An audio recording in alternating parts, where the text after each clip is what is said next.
So, hello everybody. I hope you all can hear me. I'm Paolo Tasca, the Executive Director of University College London Center for Blockchain Technologies. And I wish to welcome all of you to this second day of the P2P Financial System Workshop.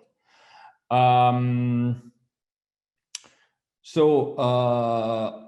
me thanks all the speakers of yesterday, and let me give a brief introduction about the workshop for all those of you that did not attend the first day. As we know, we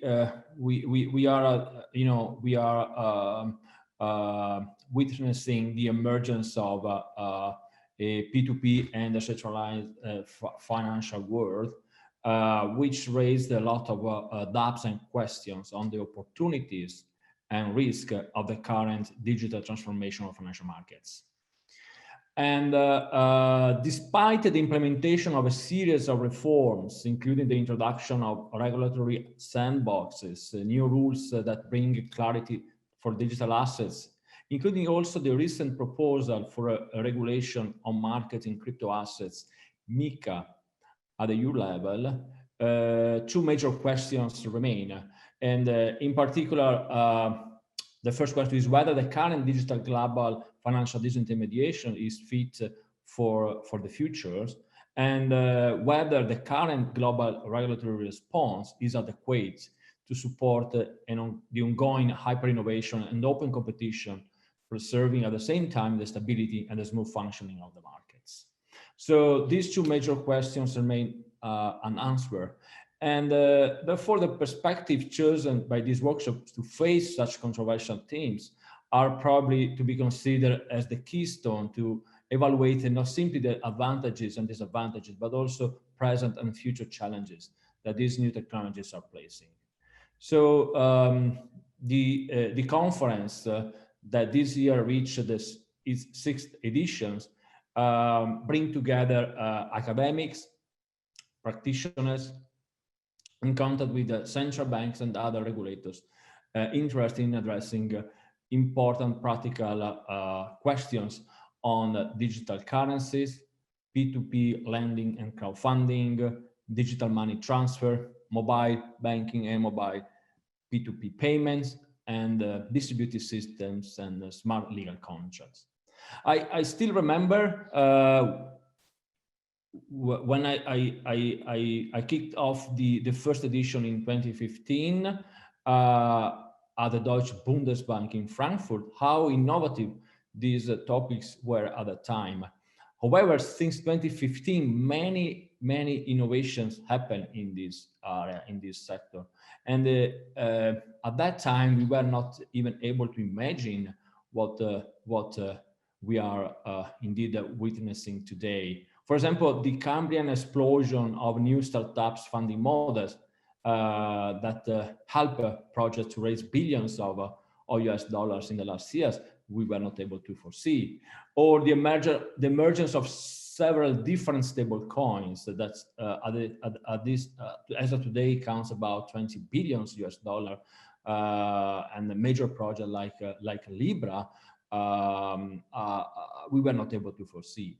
And major projects like Libra, as I mentioned, are kind of a sounded warning alert for central banks. And some of them have more a pessimistic overview. I just remember, I want to cite here a recent interview given by Christine Lagarde, who has recently said that stable coins could threaten the financial security if widely adopted. Using stable coins as a store of value could trigger a large shift of bank deposits to stable coins, which may have an impact on banks' operations and the transmission of monetary policy. On the other side, there are other views that are a bit more optimistic on these new innovations. And a recent intervention by Andy Haldane, chief economist of the Bank of England, suggests that the stable coins and the central banks issued digital currency could indeed improve banking sector stability by creating a new class of narrow payment banks, by separating banks that only offer payments backed by safe assets from those that offer credit services. So the debates within the cycle of central banks is very active, and the research that is required is very important. Other innovations that happen in the last 15 years include, for example, along this line, the emergence of new central bank digital currency projects, both at the wholesale and the retail level. So one of the first central bank that understood the importance to enter into this domain was the People's Bank of China, which did a lot of progress in this respect, and they are planning to roll out their first digital currency in the Winter Olympics in 2022. And finally, let me conclude by saying that another important innovation that happened during the last 5 years that we were not able to foresee at the first edition of this conference is the emergence of what are called the decentralized exchanges or automated market makers, like a Uniswap, for example. We are talking still about a small market with low value of an order of 10 billion per month, but they are growing quite dramatically. Recent blockchain analytics shows that the volume of decentralized exchanges surged dramatically in the last year, and the rate of growing is of the order of 1,500% since January 2020. So these are all new innovations that emerged and was engineered and developed during the last 5-6 years. So to give you, a perspective of how dynamic is this market and how important is to promote a global dialogue around these topics, the P2P financial system workshops has been designed to be an itinerant conference to be hosted by different central banks around the world.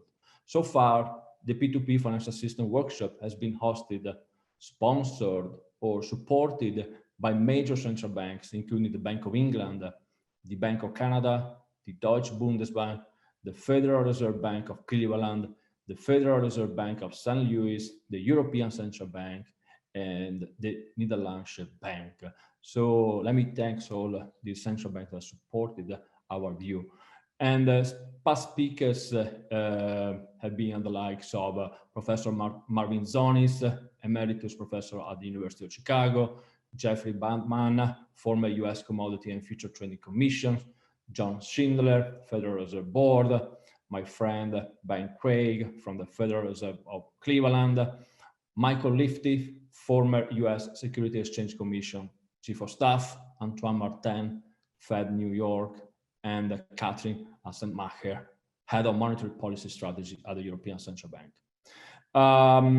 We also linked to this conference book launches, and the first book that we edited with my friends and former co-organizers of this conference was the book Banking Beyond Banks and Money, which was published by Springer in 2015. And this book was co-edited with Professor Tommaso Aste, Loriana Pellizzon, and Nicolas Peroni. And let me also promote the upcoming book that is planned to be published next year, which is the book called Digital Assets, Pricing, Allocation, and Regulation, in collaboration with Rina Agarwal. Unfortunately, this year it has been a year of unexpected challenges for all of us as we adapt to this new normal after this COVID-19 emergency. We decided to bring this conference online for the first time. And we decided to focus mainly on 3 areas. So regulation and governance, the first area. The second area is the global pandemics and the new opportunities for financial technologies. And the third area is decentralized finance. Despite these unfortunate circumstances we find ourselves, this year edition is, let me say that is a great success with respect to the quality of the speakers and the quality of the attendees. We expect about 400 attendees across these three days. And we have 20 speakers from 10 different countries. This year is split, as I said, in 3 days. That start from 11:30 to 14 UK time. This is the second day, and tomorrow will be the last day, and we close the workshop. This P2P Financial Systems International workshop will focus both on research topics relevant to the scientific community and evidence coming from industry and policymaking case studies.